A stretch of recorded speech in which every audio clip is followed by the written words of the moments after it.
Bonjour et bienvenue pour une nouvelle émission. Aujourd'hui, on accueille avec nous Laetitia Bizarre et Marie-André Klein. Bonjour et bienvenue.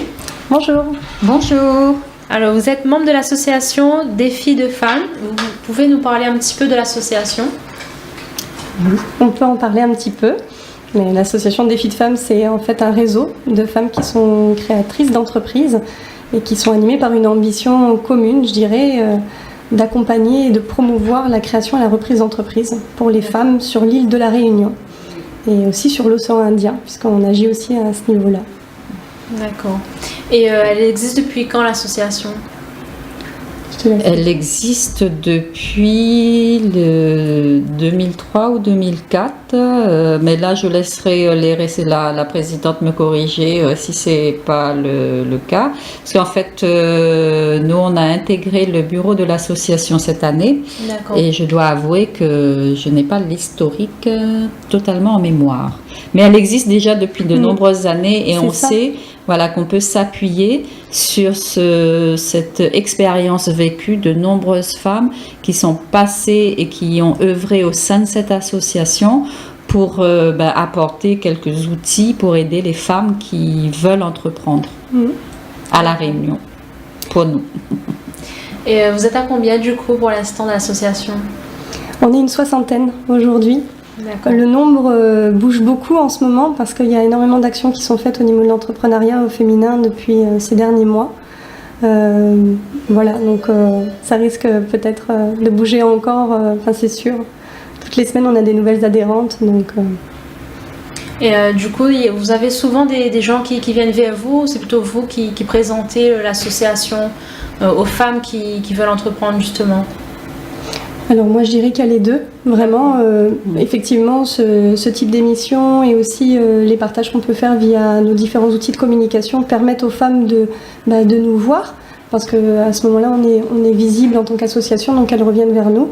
Mais nous aussi on fait des actions bien sûr, notamment dans des endroits tels que la Cité des Métiers quand ils organisent des forums, ou même dans l'océan Indien quand il y a des organisations autour de sujets spécifiques, on en parlera peut-être tout à l'heure, sur les fibres végétales par exemple. Forcément là on a une étiquette en tant que membre de l'association. Et puis c'est pas tant qu'on recrute, mais on souhaite que le maximum de femmes qui sont dans cette démarche d'entrepreneuriat ou qui ont des projets puissent effectivement savoir qu'il y a une association qui peuvent les soutenir, les accompagner. D'accord. Et du coup, est-ce que vous avez une tranche d'âge particulière? Est-ce que vous avez remarqué s'il y a une tranche d'âge où la femme ose plus se lancer peut-être dans son projet? Par expérience, je dirais qu'il n'y a pas de tranche d'âge véritablement. Si je prends mon expérience personnelle, moi je suis mamie, mais toute jeune entrepreneur, puisque ça ne fait que 3 ans que j'ai créé cette activité d'entrepreneuriat dans laquelle je me lance. Donc maintenant, au sein de l'association, c'est vrai que les adhérentes actuellement sont plus les nouvelles adhérentes sont plus dans une tranche d'âge de, je dirais, 25-40, mais après on trouve de tous les âges. Il y a aussi un réseau de femmes, surtout celles qui sont plus anciennes, qui ont autour d'elles des femmes qui ont plus d'expérience, qui sont dans l'association depuis plus d'années et qui sont plus, ont un peu plus, sont dans la quarantaine. Je veux dire, il n'y a pas de tranche d'âge véritable. Il y a un élan, une envie à un moment de se lancer dans une activité parce qu'on a envie et besoin aussi certainement actuellement dans cette société de dire puisque l'emploi, c'est difficile de trouver son emploi, de trouver un travail, donc se dire je vais créer ma propre activité. Pour moi ça a été ça, trouver à 50 ans, trouver un emploi, changer d'activité c'est pas possible, et ça en fait j'ai franchi le pas en me disant je vais créer mon propre emploi. C'est ce qu'on me demandait d'ailleurs, crée ton emploi, propose des services. Et en fait, je crois que c'est par ce biais-là que souvent la femme va se retrouver sur le chemin de l'entrepreneuriat. Et c'est là où souvent on a besoin d'aide. Et c'est là où l'association Défis de femmes peut être un outil pour faciliter un petit peu toutes ces démarches, tout ce travail qu'il y a à faire. Mais il n'y a pas de tranche d'âge véritable. Il y a franchement Pour moi, c'est le désir, le souhait de vouloir entreprendre, se lancer dans une activité et se dire, il faut que j'y arrive, mais il faut que je trouve les outils, il faut que je trouve les bons partenaires pour m'aider. Donc, comme vous avez dit, l'entrepreneuriat, des fois, c'est une opportunité suite à une difficulté. Quelles difficultés on peut rencontrer, du coup, lors de l'entrepreneuriat, pardon?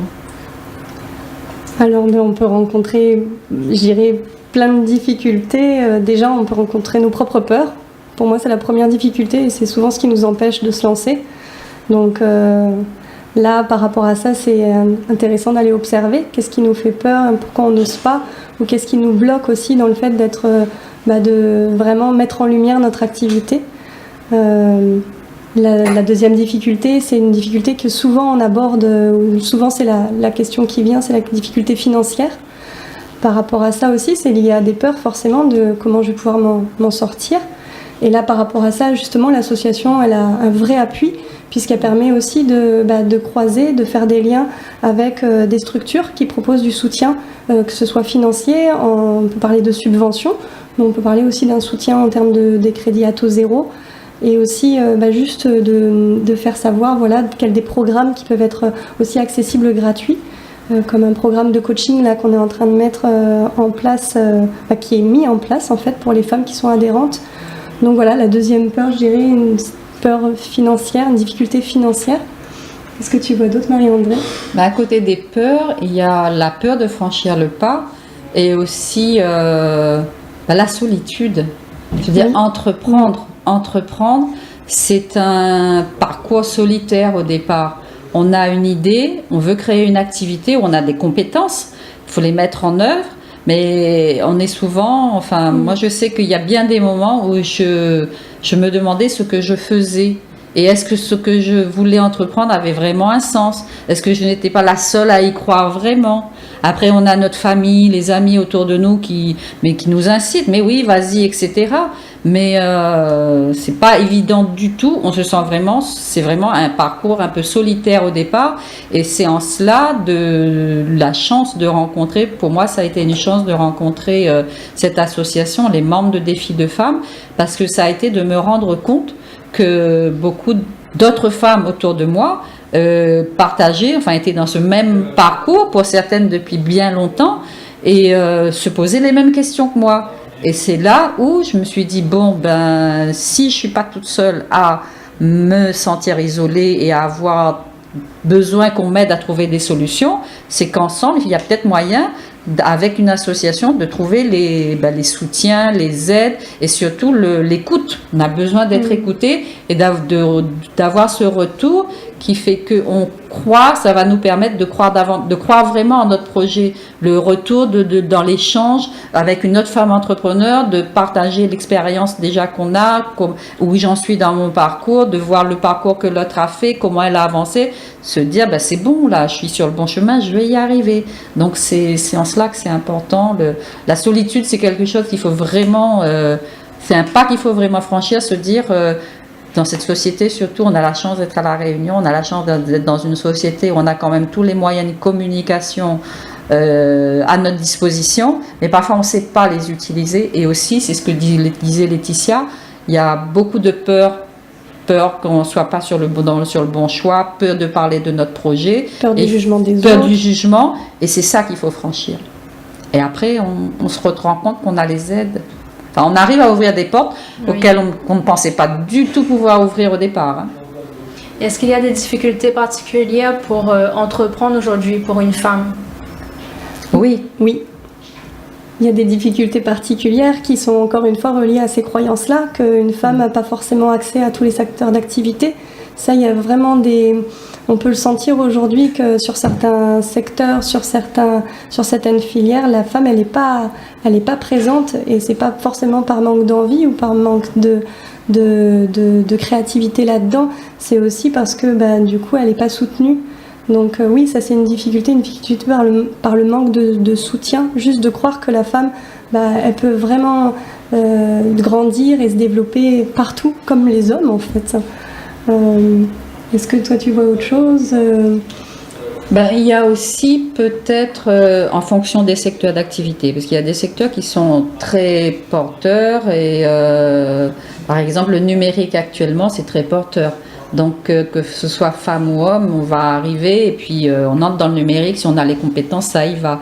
Mais il y a des secteurs qui ne sont pas forcément porteurs et là je pense au métier de l'artisanat, bon, parce que je parle aussi pour mon expérience, je suis dans l'artisanat et c'est arriver à faire prendre conscience, arriver à donner confiance aux partenaires, à montrer que le projet, le produit qu'on est en train de créer est vraiment, on y croit vraiment et il est viable. Arriver à transmettre cette confiance-là, ça c'est pas évident du tout. Et en tant que femme, j'ai l'impression parfois qu'il nous faut être encore beaucoup plus convaincante pour pouvoir montrer que non, c'est pas juste un hobby, c'est pas juste fantaisiste ce que je fais, c'est vraiment une activité que je veux développer et je suis sûre que mon activité, en plus, elle va être porteuse d'emploi. Simplement, j'ai besoin que vous me fassiez confiance, mais c'est arriver à avoir ce déclencheur pour qu'on nous fasse confiance. Et d'ailleurs, par rapport à ça, j'ai une troisième difficulté qui me vient, c'est aussi la question de la disponibilité de la femme et aussi comment elle emménage son emploi du temps. Et là, en fait, c'est encore fou qu'aujourd'hui, finalement, ce soit vraiment relié qu'à la femme, cette question-là. On peut parler de charge juste quotidienne, de la gestion quotidienne, mais aussi la charge mentale de tout ce qu'il faut à penser quand on commence à avoir des enfants, quand on est mamie. Par rapport à ça, oui, c'est aussi une difficulté. Et là aussi, pour ces trois difficultés, je trouve que l'association, elle a vraiment du sens parce qu'au-delà du partage et de l'écoute, mais il y a aussi clairement de l'entraide. Si on est ensemble et qu'on se retrouve, on peut peut-être créer un réseau de babysitters. Et d'ailleurs, on a une femme adhérente qui a créé ce réseau-là. On peut trouver des solutions très créatives entre femmes, mais il faut se créer l'espace d'abord de pouvoir présenter ces difficultés ou ces craintes en fait dans le projet d'avancement au niveau de ce projet qu'on a. Donc vous avez différents projets pour pallier à ces difficultés. Est-ce que vous pouvez nous parler un petit peu en général, qu'est-ce que vous mettez en place, qu'est-ce qui ressort le plus dans votre association, pardon. Oui. Je veux bien en parler, puis tu compléteras si tu veux. L'association, du coup, on parlait de ce réseau d'entraide. Donc derrière cette entraide, on fait des choses qui ont beaucoup de bon sens déjà. On propose des rencontres autour de petits déjeuners, autour de goûters, autour aussi de choses plus en fin d'après-midi ou en soirée. Ces rencontres, en fait, elles permettent à ce que chaque femme puisse présenter ses activités et puis aussi, réseauter entre elles, se dire toi, tu as ce réseau de babysitter, moi je suis sophrologue, peut-être que toi tu peux venir une fois dans mon cabinet, puis moi je peux peut-être faire garder ton enfant chez toi. Donc il y a ce réseau d'entraide avec des regroupements très concrets. On fait aussi intervenir des experts, que ce soit des expertes qui sont adhérentes chez nous, mais aussi des experts extérieurs pour différents sujets. Là, je pense au 2 août, où c'est Tiffany qui propose un atelier sur la prospection commerciale. Là aussi, c'est un sujet qui est un peu tendu, parce que c'est souvent quelque chose qu'on a du mal à faire, à prendre notre téléphone et puis à vraiment prospecter, faire de la vraie prospection téléphonique. Donc, du coup, Tiffany, elle va lever aussi certaines peurs autour de ça. Mais tout à l'heure, j'étais au téléphone avec une autre adhérente qui propose aussi une journée autour de la communication non violente. Donc là aussi, en tant qu'adhérente, on peut proposer des ateliers. Donc il y a ces deux choses-là, je dirais, qui sont vraiment autour de défis de femmes, toute cette proposition de rencontres, d'échanges, que ce soit physique ou même téléphonique. On a nos numéros, donc on peut s'appeler. Et puis, tu veux compléter ? Pour compléter, je dirais qu'il y a les ateliers, oui. Vous pensez les ateliers auxquels on ne pense pas parfois. Hein. Moi, j'ai bénéficié récemment d'un accompagnement, d'un coaching personnel, mais lié à mon activité. Et j'ai pu avoir accès à cet accompagnement parce que c'est une action qui a été proposée aux membres de Défis de Femmes. Et alors que j'étais réticente au départ parce que je voyais pas trop, moi, démarrant dans une activité, pourquoi est-ce que j'aurais besoin d'être coachée, même si je rencontre justement des difficultés. Et justement, cet accompagnement, cette rencontre avec ce coach, ça m'a permis de me rendre compte qu'en fait, on a parfois les outils nous-mêmes pour développer notre activité, mais on ne les voit pas.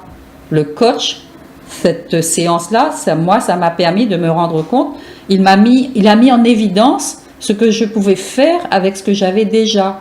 Il m'a aidé à mieux cerner les éléments, alors que moi j'étais en train de m'empêtrer, je ne voyais pas du tout ce que je pouvais faire de mieux, et il m'a aidé à les mettre en évidence. Et on ne pense pas forcément assez... Excusez-moi. C'est vrai qu'on n'y pense pas, et c'est vrai que c'est par l'association qu'on peut offrir aux femmes qui rencontrent des difficultés ou qui ont besoin d'aide, ce genre d'accompagnement, ne serait-ce que de découvrir ce que c'est que le coaching et se rendre compte que c'est pas aussi évident et on en a besoin. Donc voilà, ça fait partie des aides, des activités, des accompagnements qu'on peut proposer. Ensuite, la femme entrepreneur va faire le choix de continuer cet accompagnement ou pas. C'est comme dans les autres ateliers. Comme disait Laetitia, la communication non violente, c'est extrêmement important. Maintenant, il y aura l'adhérente, la personne va donner une séance, va animer un atelier. Ensuite, chaque personne, chaque femme reste libre de se dire ça me convient, je vais prendre, je continue, ou non, ça c'est pas pour moi, je maîtrise, je vais aller vers autre chose. Mais le fait d'avoir des ateliers sur différents thèmes et avec des interventions d'experts, ça peut à un moment, les adhérentes, les femmes on peut se rendre compte que je n'y avais pas pensé, mais effectivement ça c'est pour moi, il faut que je rencontre cette personne pour m'aider. Donc c'est vraiment une source d'aide et d'entraide. C'est un peu comme des ateliers découvertes alors. C'est ça aussi. Il y a cette idée d'atelier découverte, mais aussi des fois de perfectionnement sur certains sujets, ou aller pointer du doigt aussi une loi qu'on ne comprend pas très bien, et puis quand on est entrepreneur, on ne sait pas quoi en faire. Tout ce qui concerne aussi l'import-export, c'est des sujets qu'on va porter aussi les prochains mois, ou tout ce qui porte autour de l'international, de comment aussi émanciper son marché au travers de l'océan Indien. Voilà, tout ça, c'est des sujets aussi qu'on porte vraiment pour les prochains mois. Et c'est comme une palette d'outils qui vont être accessibles à la femme qui adhère à l'association. Et puis du coup, comme dit Marie-André, elle choisira ce qui est bon pour elle ou pas. Ce qui est sûr, c'est que à chaque fin de rencontre, à chaque petit déj, à chaque goûter qui se fait, on peut sentir vraiment un élan de la part de chaque femme, une reprise d'élan et de ça fait du bien. Ça me donne envie vraiment d'avancer. Donc rien que pour ça doit exister en fait. Et est-ce que par exemple vous avez ressenti du découragement vis-à-vis de la famille, des amis ou des gens avec qui vous avez parlé de votre projet par rapport au fait que vous étiez une femme justement? Parce qu'on vous a dit laisse tomber, c'est peut-être trop de job pour toi, des choses comme ça. Pas personnellement, parce que j'avoue que je n'avais plus je suis plus dans l'étape de ma vie où je dois demander, mes enfants sont grands, etc. Donc j'ai plus la peur que l'activité que j'entreprends puisse rejaillir avec des difficultés sur mes proches. Mais par des expériences partagées par d'autres, oui. C'est la difficulté de dire, pour la femme qui est mariée, des enfants à la maison, le mari, c'est je veux créer ma propre activité parce que je ne veux plus rester à la maison. Ce que je sais faire, une couturière par exemple, je pense à elle, parce elle voudrait franchir le pas. Elle a des compétences phénoménale, vraiment un très grand talent, c'est une styliste, une couturière de très grande qualité, mais qui a toujours travaillé chez elle. Elle voudrait franchir pour elle, maintenant elle se rend compte qu'elle arrive à un certain âge, mais qu'elle n'aura pas d'accès à une retraite importante. Si son mari n'est plus là, qu'est-ce qu'elle va faire, etc. Donc elle se pose, il y a un âge où on se pose aussi ces questions. Et elle voudrait franchir le pas, mais il n'y a absolument pas de retour positif. Je veux dire, seule, à part, quand elle a rencontré, on a eu l'occasion d'échanger, c'était sur un marché, et donc elle est face à cette difficulté de dire, je sais que je suis capable de créer ma propre activité, c'est-à-dire d'ouvrir un atelier de couture et un atelier de formation où elle pourrait apprendre la couture à bien des personnes qui ont envie d'apprendre mais qui ne trouvent pas justement de lieu.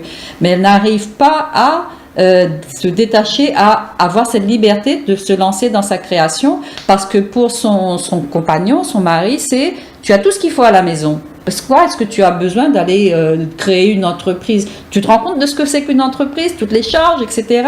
Puis par rapport aux enfants, c'est pas évident non plus, même si ces enfants sont grands. Comment dire que du jour au lendemain, à 45 ans, je veux créer mon activité et ça va me demander beaucoup de temps. C'est vrai que ça demande beaucoup de temps. Donc, et c'est là où le fait que je lui ai parlé de l'association, elle revient, elle m'a rappelé et elle se dit qu'il me faudra peut-être plus de temps, mais je veux le faire et je dois y arriver. Et ça, je trouve que c'est beau. Mais je peux donner un autre exemple qui complète en fait. Il y a ces cas-là, effectivement, des femmes qui ont déjà des enfants, qui sont mères et puis qui du coup n'osent pas se lancer. Moi, dans mon cas, c'est différent. J'étais dans une grande entreprise, une multinationale. En fait, j'ai travaillé pendant 7 ans en tant que consultante, donc dans vraiment une carrière que j'ai décidé d'arrêter au jour au lendemain pour partir à La Réunion et créer mon entreprise, donc vraiment tout redémarrer de zéro. Donc là aussi, ça peut faire peur, notamment au niveau de la famille ou des amis. Voir quelqu'un qui arrête tout d'un coup alors qu'elle s'était promis vers une grande carrière internationale et pour décider de faire en plus un métier de créateur, donc aussi dans l'artisanat en ce qui me concerne.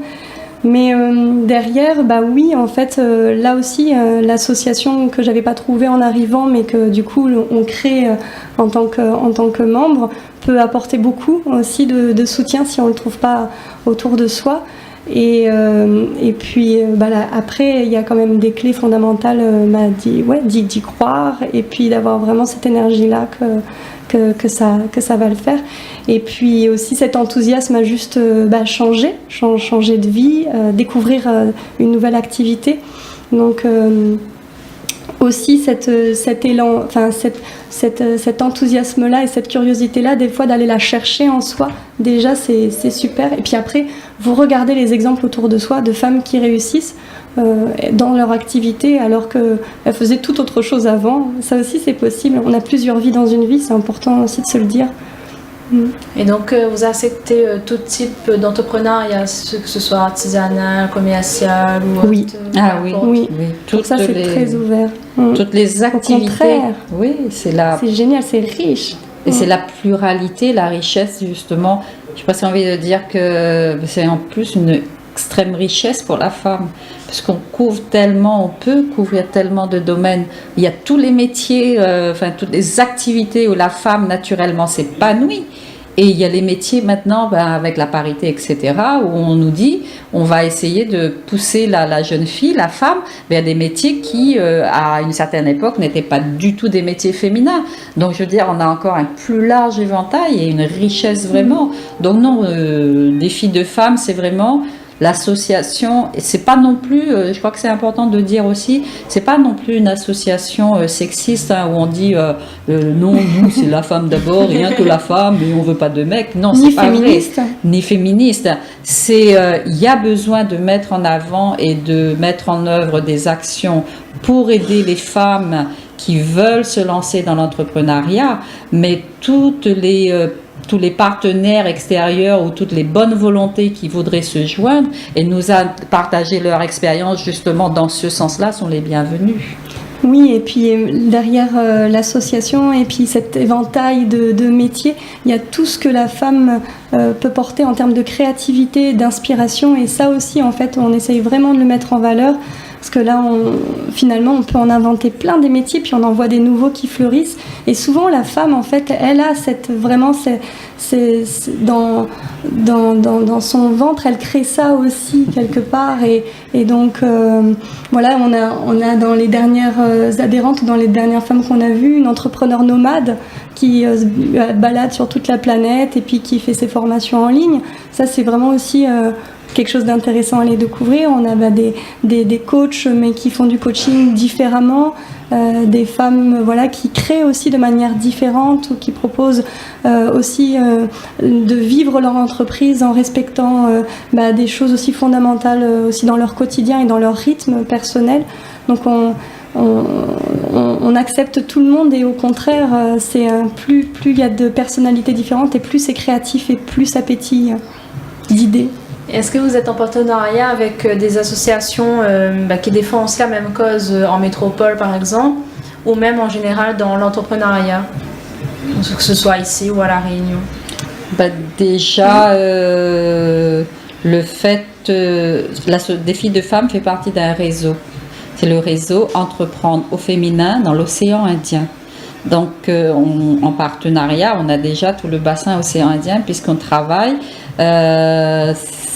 Il y a souvent des actions qui sont menées, que ce soit à Maurice, à Madagascar, à Rodrigue, Comores, etc. Enfin, tout le bassin océan Indien, c'est la même association, hein, des filles de femmes, c'est le nom de l'association à La Réunion. Ensuite, on va avoir une association EFOI, Entreprendre au féminin, à Madagascar, la même structure à Maurice, etc. Et c'est déjà vraiment un entrepreneuriat pour quelque chose. L'association là joue aussi un rôle de promotion de tout ce qui peut concerner la mise en valeur des actions des femmes et pour aussi soutenir la femme dans tous ses combats, dans toutes ces difficultés. À La Réunion, il y a différents partenariats aussi. Je sais que lors de la journée de la femme, nous sommes intervenus au niveau de l'association en collaboration avec des associations qui soutiennent le parcours de femmes qui traversent des difficultés vraiment très, très lourdes. Et personnelles. Très personnelles, de soutien aux femmes en difficulté. Donc il n'y a pas que l'entrepreneuriat, on est aussi partenaire dans cet apport, dans ce soutien, pour aider la femme. Voilà. D'accord. Et quels sont les projets de l'association pour l'avenir ? On peut en donner plusieurs. Il y a déjà le premier projet à Madagascar, si tu veux en parler. Oui, alors pour continuer sur l'océan Indien, chaque année il y a un projet phare qui est porté par l'ensemble, mis en valeur et porté par l'ensemble des associations du bassin océan Indien. Et là, l'année dernière, ça avait été le salon Made in Femmes qui s'était déroulé à Maurice. Et cette année, c'est le festival 100% fibres végétales qui va se dérouler à Madagascar au mois d'octobre. Et je profite justement pour lancer un petit peu un appel à toutes les femmes qui sont ou dans l'entrepreneuriat ou artisanes ou dans une association et qui sont dans le domaine du tressage, des fibres végétales, la vannerie, etc. C'est vraiment un très beau projet, un beau festival où il va y avoir énormément de richesses à partager au niveau du tressage, nouage, tissage, de la connaissance de toutes les fibres dans l'océan Indien qui peuvent être utilisées, du travail de ces fibres-là, de la teinture également, les plantes tinctorielles qui peuvent être utilisées et comment les utiliser. Donc il y a vraiment tout un savoir-faire là auquel ces femmes, auquel toutes celles qui veulent participer peuvent adhérer, s'inscrire et se dire je vais aller à la recherche, prendre ces informations-là et pour ça il faut simplement appeler l'association et on leur donnera les démarches à faire pour l'inscription, mais par contre il faut le faire très rapidement. Il y a aussi une foire qui a lieu en 2019 qui est une grande foire agricole qui s'appelle la foire de Brignoles où là aussi on parlait de la métropole tout à l'heure, donc on a des partenariats et là c'est vraiment ouvrir aussi des perspectives pour les femmes qui veulent aussi faire du marché à l'international avec cette possibilité-là, donc d'avoir un emplacement sur cette foire et de représenter la Réunion. Donc là aussi on fait un appel à des femmes qui seraient intéressées pour avril 2019 à intégrer cette foire agricole qui a lieu pendant 10 jours donc à Brignoles. Donc n'hésitez pas à nous contacter. Ça fait partie des 2 grands projets, je dirais, du moment. Après, on a aussi des petits projets, mais c'est pas forcément moins grande envergure parce que c'est pas sur 10 ou 4 jours. Mais il y a aussi un forum qui va avoir lieu à la Cité des Métiers, donc à Saint-Pierre en fin d'année, où là, de coup, on tiendra aussi un stand et il y aura plein d'ateliers aussi autour de la femme parce que le thème cette année, c'est la femme dans l'entrepreneuriat. Donc forcément, on a toute sa place.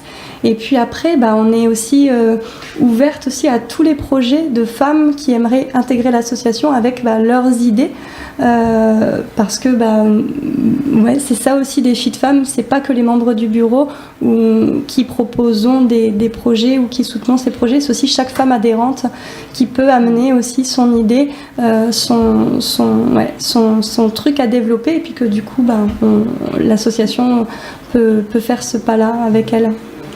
Et si justement on veut vous contacter, comment il faut faire ? Alors, je vais parler des outils de communication classiques déjà qu'on a mis en place. Une page Facebook donc, qui s'appelle Défi de femmes, défi avec un S et femmes avec un S aussi. Il y a aussi un contact email, donc les personnes peuvent nous contacter par mail. Je regarde du coup pour reprendre le contact mail. Tu l'as. C'est contact arrobase défi de femmes oi.fr. C'est le mail. Autrement, vous avez aussi le téléphone. Oui, on peut donner nos numéros. Voilà, nos numéros où vous pouvez, toute personne, toutes les femmes, qui pourraient être intéressées par les activités de l'association. Vous pouvez nous contacter. Mon numéro, c'est le 06 92 45 09 17. Et le mien, donc c'est Laetitia au 06 92 92 54 73. Voilà, faut pas hésiter à nous contacter. Au contraire, c'est d'avoir un premier échange au téléphone. Souvent, ça aide. Et puis après, effectivement, on envoie les prochains événements via la newsletter, parce qu'on diffuse une newsletter 1 à 2 fois par mois en disant voilà tout ce qu'on fait, tout ce qui est en cours en fait au sein de l'association. Et puis aussi pour transmettre les pièces jointes, le bulletin d'adhésion concrètement. D'ailleurs, peut-être juste ajouter un mot par rapport à ça. L'adhésion, c'est 50 € l'année. Donc voilà, je trouve que c'est important de le préciser parce que ça me semble accessible vraiment sur une année de pouvoir adhérer. Et puis après, en termes d'outils de communication, il y a certainement d'autres choses à faire. Et là aussi, on est preneuse d'idées sur un prochain site internet, par exemple. Pour compléter, moi je pense qu'on a déjà pas mal. Je veux dire, pour quelqu'un qui veut franchir le pas ou qui est en plein dans une activité et qui cherche des réponses parfois, tiens, comment est-ce qu'elle pourrait me répondre à cette question? Là, je ne sais pas comment faire. Je crois qu'une démarche qui est extrêmement facile pour tout le monde, c'est la page Facebook, je crois, maintenant. Si on ne sait pas le faire, nos enfants, il y a bien quelqu'un dans la famille, nos enfants, petits-enfants, mais ils sont capables de nous emmener sur la page Facebook. Donc, moi, je voudrais leur dire à toute personne qui serait intéressée par ce qu'on fait, par l'association, la page Facebook Défi de femmes, ou un numéro de téléphone. Mais sur la page Facebook, vous aurez déjà tous les contacts. Et là, vous pourrez simplement appeler ou poser simplement une question et on essaiera de vous aider du mieux qu'on peut. Avec nous-mêmes, et parfois en retour on se rend compte que la personne vient vers nous avec une question mais nous apporte aussi des réponses à nos propres questions. On est vraiment dans un échange d'entraide, c'est surtout ça qu'il faut retenir, donc il ne faut pas hésiter. Le message est passé en tout cas. Est-ce que vous avez un dernier message à faire passer à nos auditeurs et auditrices?